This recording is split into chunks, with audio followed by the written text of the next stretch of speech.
ಕರ್ನಾಟಕ ಕಾಂಗ್ರೆಸ್ನಲ್ಲಿ ಸೆಪ್ಟೆಂಬರ್ನಲ್ಲಿ ಕ್ರಾಂತಿ ಆಗಿಬಿಡುತ್ತೆ ಅನ್ನುವಂತಹ ಮಾತನ್ನ ಸಚಿವರು ಹೇಳಿದರು. ಈಗ 3 ತಿಂಗಳಲ್ಲಿ ಡಿ.ಕೆ. ಶಿವಕುಮಾರ್ ಅವರು ಮುಖ್ಯಮಂತ್ರಿ ಆಗ್ತಾರೆ ಅನ್ನುವಂಥದ್ದನ್ನ ಡಿ.ಸಿ.ಎಂ ಆಪ್ತ ಶಾಸಕರು ಹೇಳ್ತಾ ಇದ್ದಾರೆ. ಇನ್ನೊಂದು ಕಡೆ ಮುಖ್ಯಮಂತ್ರಿ ಸಿದ್ದರಾಮಯ್ಯನವರು ಡಿ.ಕೆ. ಶಿವಕುಮಾರ್ ಅವರ ಕೈ ಹಿಡಿದು ಮೇಲೆತ್ತಿ ಸರ್ಕಾರ ಬಂಡೆ ತರ ಭದ್ರವಾಗಿದೆ ಅಂತ ರಾಜ್ಯದ ಜನರಿಗೆ ಆಶ್ವಾಸನೆಯನ್ನು ಕೊಟ್ಟಿದ್ದಾರೆ. ಇನ್ನೊಂದು ಕಡೆ ಮುಖ್ಯಮಂತ್ರಿ ಬದಲಾವಣೆ ಹೈಕಮಾಂಡ್ಗೆ ಬಿಟ್ಟಿದ್ದು ಅನ್ನುವಂತಹ ವಿಚಾರಗಳು ಕೂಡ ಚರ್ಚೆಯಲ್ಲಿ ಇರುವಂಥದ್ದು ಇದ್ದೇ ಇದೆ. ಇದರ ನಡುವೆ ಸುರ್ಜೇವಾಲಾ ಅವರು ಬೆಂಗಳೂರಿಗೆ ಬಂದಿದ್ದು ಕೈ ಶಾಸಕರ ಅಹವಾಲುಗಳನ್ನು ಸ್ವೀಕರಿಸ್ತಾ ಇದ್ದಾರೆ.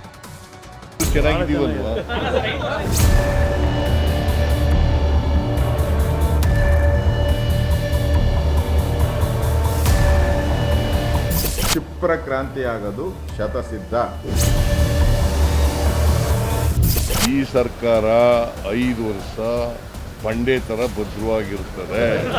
ನಮ್ಮ ಸರ್ಕಾರವೇ ಬಂಡೆಯಂತೆ ಇರುತ್ತೆ ಎನ್ನುತ್ತಿರುವ ಮುಖ್ಯಮಂತ್ರಿ ಸಿದ್ದರಾಮಯ್ಯ ಸಿಎಂ ಮಾತು ಕೇಳಿ ಪಕ್ಕದಲ್ಲೇ ನಿಂತಿದ್ದ ಡಿಸಿಎಂಗೆ ಮುಗುಳ್ನಗೆ. ನಂತರ ತಾವಾಗಿಯೇ ಡಿಸಿಎಂ ಕೈ ಹಿಡಿದು ಎತ್ತಿ ತೋರಿಸುತ್ತಿರುವ ಮುಖ್ಯಮಂತ್ರಿ ಸಿದ್ದರಾಮಯ್ಯ ಇದೆಲ್ಲ ನಡೆದಿದ್ದು ಇವತ್ತು ಮೈಸೂರಿನಲ್ಲಿ. ಈ ಮೂಲಕ ರಾಜ್ಯ ಹಾಗೂ ರಾಷ್ಟ್ರ ಮಟ್ಟದಲ್ಲಿ ಕೈ ನಾಯಕರಿಗೆ ಸ್ಪಷ್ಟ ಸಂದೇಶ ರವಾನಿಸಲು ಡಿಸಿಎಂ ಮುಂದಾಗಿದ್ದಾರೆ.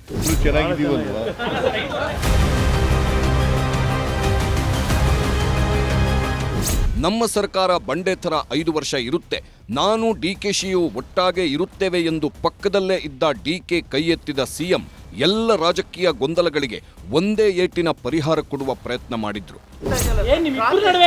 ನೋಡಪ್ಪ, ಈ ಸರ್ಕಾರ 5 ವರ್ಷ ಬಂಡೆ ತರ ಭದ್ರವಾಗಿರುತ್ತದೆ.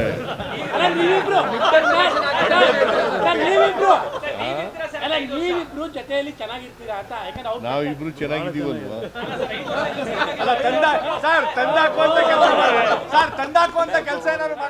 ಇಷ್ಟಕ್ಕೂ ಸಿಎಂ ಹಾಗೂ ಡಿಸಿಎಂ ಮೈಸೂರಿಗೆ ಯಾವುದೇ ರಾಜಕೀಯ ರ್ಯಾಲಿ ಮಾಡೋದಕ್ಕಾಗಿ ಅಲ್ಲ, 92 ವರ್ಷಗಳ ಇತಿಹಾಸದಲ್ಲೇ ಮೊದಲ ಬಾರಿಗೆ ಜೂನ್ ತಿಂಗಳಲ್ಲೇ ಭರ್ತಿಯಾಗಿದೆ ಕೆಆರ್ಎಸ್ ಡ್ಯಾಂ. ಹೀಗಾಗಿ ತುಂಬಿದ ಕೃಷ್ಣರಾಜ ಸಾಗರದಲ್ಲಿ ತಾಯಿ ಕಾವೇರಿಗೆ ಸರ್ಕಾರದ ವತಿಯಿಂದ ಸಾಂಪ್ರದಾಯಿಕ ಬಾಗಿನ ಅರ್ಪಿಸಲೆಂದು ಬಂದಿದ್ದರು. ಈ ಶುಭ ಕಾರ್ಯದಲ್ಲಿ ಪಾಲ್ಗೊಳ್ಳಲು ಬೆಂಗಳೂರಿನಿಂದ ಮೈಸೂರು ಏರ್ಪೋರ್ಟ್ಗೆ ಬಂದಿದ್ದ ಸಿಎಂ ಡಿಸಿಎಂ ರಾಜ್ಯ ರಾಜಕಾರಣಕ್ಕೆ ಅತಿ ದೊಡ್ಡ ಸಂದೇಶ ರವಾನೆ ಮಾಡಿದ್ರು. ಡಿಸಿಎಂ ಕೈ ಎತ್ತಿದ ಸಿಎಂ ಕೊಟ್ಟ ಸಂದೇಶ ನೂರಾರು ಲೆಕ್ಕಾಚಾರಗಳಿಗೆ ಥಳುಕು ಹಾಕ್ಕೊಂಡಿತ್ತು. ಸಿಎಂ ಡಿಸಿಎಂ ನಡುವೆ ಬಿರುಕಿಲ್ಲ ಎಂದು ತೋರಿಸುವ ಪ್ರಯತ್ನಕ್ಕೆ ಸಿದ್ದರಾಮಯ್ಯ ಕೈ ಹಾಕಿರುವುದು ಸ್ಪಷ್ಟವಿದೆ. ಪಕ್ಷದಲ್ಲಿ ಉಂಟಾಗಿರುವ ಡ್ಯಾಮೇಜ್ಗಳನ್ನು ಕಂಟ್ರೋಲ್ ಮಾಡಲು ಸಿಎಂ ಯತ್ನಿಸುತ್ತಿದ್ದಾರೆ ಎಂಬ ಅನುಮಾನ ಮೂಡಿದ್ದು, ಶಿವಕುಮಾರ್ ಬೆಂಬಲದೊಂದಿಗೆ ಮುಂದುವರಿಯುವ ವಿಶ್ವಾಸವನ್ನ ಸಿಎಂ ವ್ಯಕ್ತಪಡಿಸಿದಂತಿದೆ. ಈ ಮೂಲಕ ಸೆಪ್ಟೆಂಬರ್ ಕ್ರಾಂತಿ ಚರ್ಚೆಯನ್ನೇ ಬುಡಮೇಲು ಮಾಡುವ ಪ್ರಯತ್ನಕ್ಕೆ ಸಿಎಂ ಮುಂದಾಗಿದ್ದಾರೆ. ಅಲ್ಲದೆ ಸಿಎಂ ಮಾತುಗಳಿಗೆ ನಗುತ್ತಲೇ ಪ್ರತಿಕ್ರಿಯಿಸಿರುವ ಉಪಮುಖ್ಯಮಂತ್ರಿ ಅವರು ಪೂರ್ಣಾವಧಿಯವರೆಗೂ ಸಿದ್ದರಾಮಯ್ಯ ಬೆಂಬಲಕ್ಕೆ ನಿಲ್ಲುತ್ತಾರೆ ಎಂಬ ಪ್ರಶ್ನೆ ಇದ್ದೇ ಇದೆ.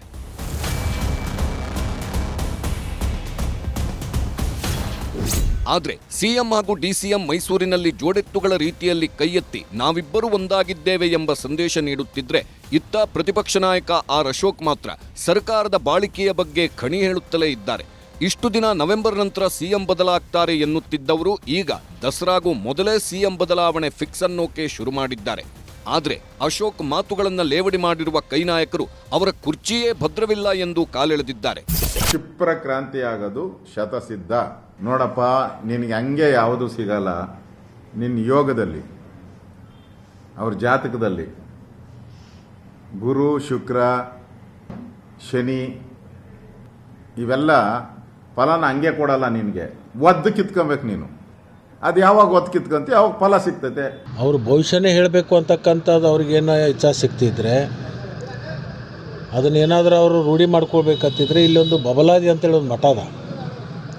ಅಲ್ಲಿ ಬೇಕಾದರೆ 1 ತಿಂಗಳಲ್ಲಿ ಬಂದು ಅಲ್ಲಿ ಕೆಲವೊಂದು ಗ್ರಂಥಗಳಿದ್ದಾವೆ ಕಾಲಜ್ಞಾನದ, ಅದನ್ನು ಅಧ್ಯಯನ ಮಾಡಿ ಅದನ್ನ ಬಗ್ಗೆ ತಿಳ್ಕೊಂಡು ಆಮೇಲೆ ಭವಿಷ್ಯ ಹೇಳೋದು ಒಳ್ಳೆಯದು. ನನ್ನ ಪ್ರಕಾರ ಈ ತಿಂಗಳಲ್ಲೇ ವಿರೋಧ ಪಕ್ಷದ ನಾಯಕರು ಮತ್ತು BJP ನಾಯಕತ್ವ ಚೇಂಜ್ ಆಗುತ್ತೆ ಅಂತ ಇದೆ.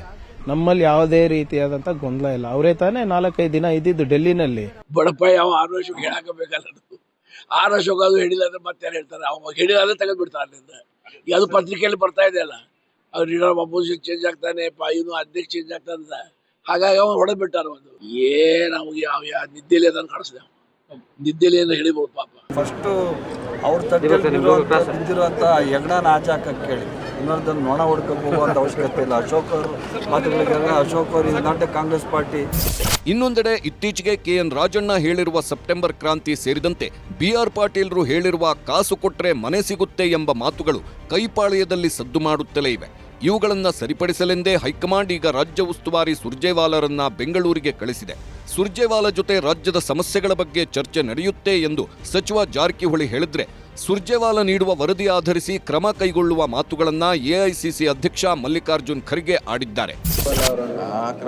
ಕ್ರಾಂತಿಗೆ ಏನು ಸಂಬಂಧ ಇಲ್ಲ. ಜನರ ಸಮಸ್ಯೆ ಇದೆ, ಶಾಸಕರ ಸಮಸ್ಯೆ ಇದೆ. ನೀವೇ ಹೇಳ್ತಿದ್ರಲ್ಲ, ಅದಕ್ಕೆ ಪ್ರತ್ಯೇಕ ಮಾಡಿ ಪರಿಹಾರ ಮಾಡಲಿಕ್ಕೆ ಬಂದಿದ್ದ. ಈಗ ಸುರ್ಜೇವಾಲಾ ಬಂದಿದ್ದಾರೆ ಅಂತ ಹೇಳಿ ಅವ್ರು ಏನು ರಿಪೋರ್ಟ್ ತರ್ತಾರೆ, ಏನು ಕೇಳ್ತಾರೆ, ಏನೇನು ನಡೆದಿದೆ ಅದನ್ನು ನಮ್ಗೆ ಹೇಳ್ತಾರೆ.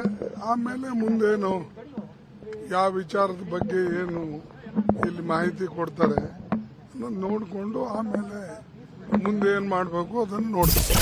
ರಾಷ್ಟ್ರೀಯ ಕಾಂಗ್ರೆಸ್ ಅಧ್ಯಕ್ಷ ಮಲ್ಲಿಕಾರ್ಜುನ್ ಖರ್ಗೆಯವರೇ ಮುಖ್ಯಮಂತ್ರಿ ಬದಲಾವಣೆ ಹೈಕಮಾಂಡ್ ನಿರ್ಧಾರ ಅಂದುಬಿಟ್ರು. ಯಾಕಾಗಿ ಈ ಮಾತು ಹೇಳಿದ್ರೋ ಗೊತ್ತಿಲ್ಲ.